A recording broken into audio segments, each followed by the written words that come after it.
before you take my advice on this, I'm just a guy on YouTube, so be sure to consult your CPA before you actually make any kind of decisions. The biggest benefit of having a lease is you're in a new car more often. So that means that you can come and you can trade in your vehicle, and you're usually not going to have negative equity.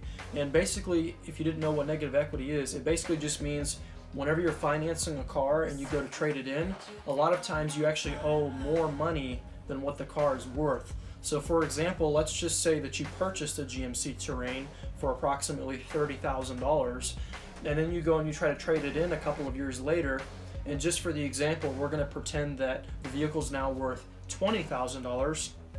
That would mean that if your payoff is $25,000 and the vehicle's only worth $20,000, now you have a $5,000 balance that's going to get added on to whatever it is that you try to purchase the next time. So with a lease, since you're not actually financing the car per se, you can actually go and you can take that vehicle, trade it in for another vehicle, and you don't have any kind of negative equity. Say for example, you live in the city of Houston, there's a flood or something like that, you get a little bit of water in the car, you have an insurance claim, that's going to be another example. With a lease, and you're going to have to, again, if you're not getting a GM product, please be sure to double check on this. But with a lease, if you ever get into an accident, you can actually go and just pay your insurance deductible, get the vehicle fixed, and then when you go to actually turn the vehicle in itself, you don't have any negative equity anymore, because part of the lease agreement is that you need to return the vehicle in the condition that was in.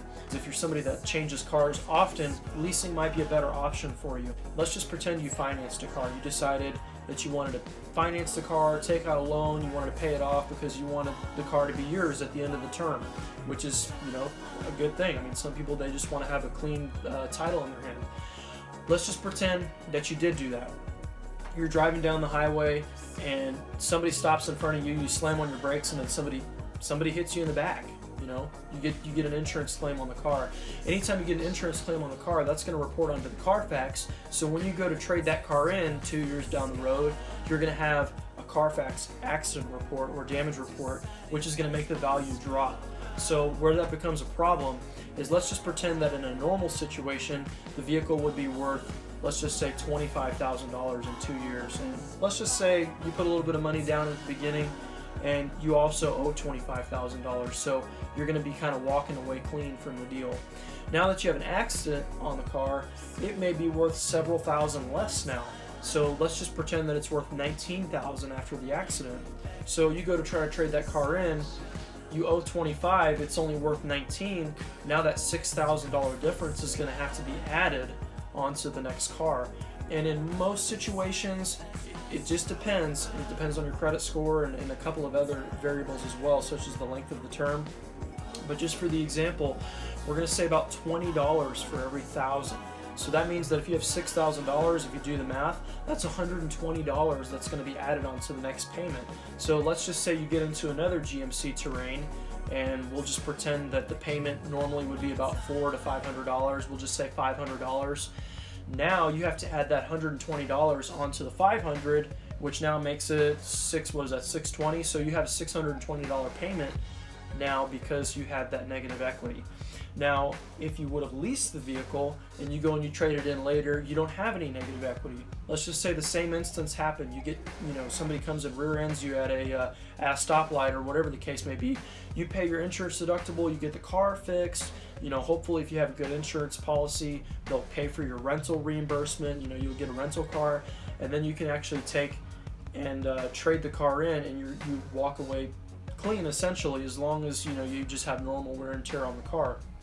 So that's the biggest difference in my opinion, and I feel like it's very risky to go and finance a car and then possibly get into an accident. You just have a lot of money that's on the line in that kind of situation. So that's just something that I would definitely consider just in that instance alone. Another situation that you might run into negative equity on a financing is if a new body style comes out. So what do I mean by that? You're driving down the road in your GMC Terrain, you're having a good day, and lo and behold, a new body style comes out. Your car is now worth a little bit less than it was before that body style came out, because more people are going to be wanting the new body style. So you go to trade in, that could be another instance that you're going to be in negative equity. And new body style changes happen pretty often. So you may consider, looking at how long that body style has been out, and maybe you research and see when the next body style is coming out, because let's just say, for example, it's 2020 right now and a new body style for a certain car is coming out in 2021.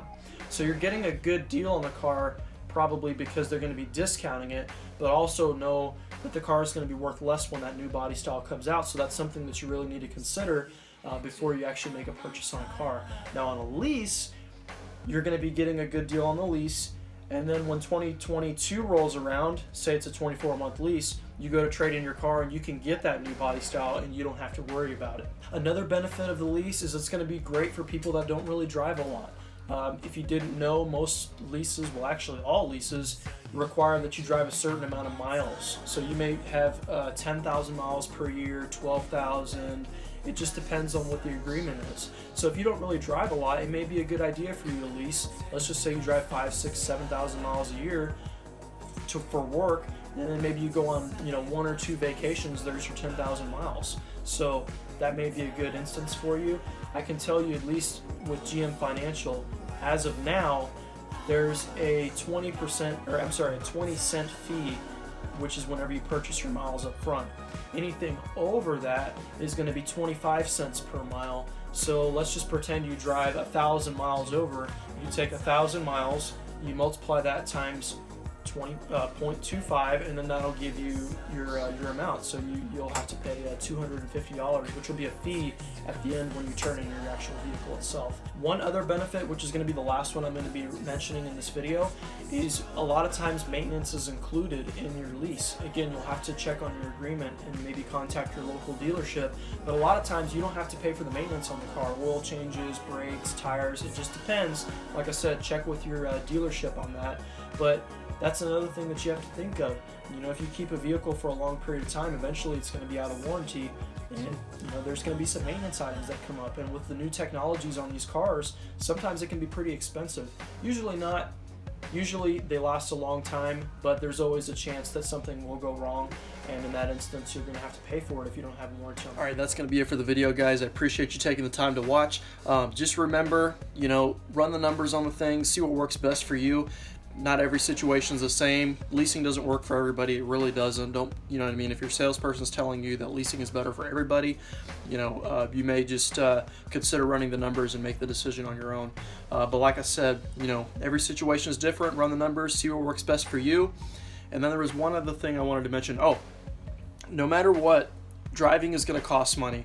Whether you pay cash for a car, whether you lease it, whether you finance it, every mile that you drive is going to cost you something. There's no such thing as free miles. So, what do I mean by that? You put miles on your car that you own, the car is worth less. You use miles during your lease, the car is going to be worth, less because, you're using the miles that you purchased. So there's no such thing as free miles. Run the numbers yourself. And hope you guys got something good from the video. Be sure to like, comment, subscribe, share this video. I appreciate you very, very much. Talk to you later. Bye-bye.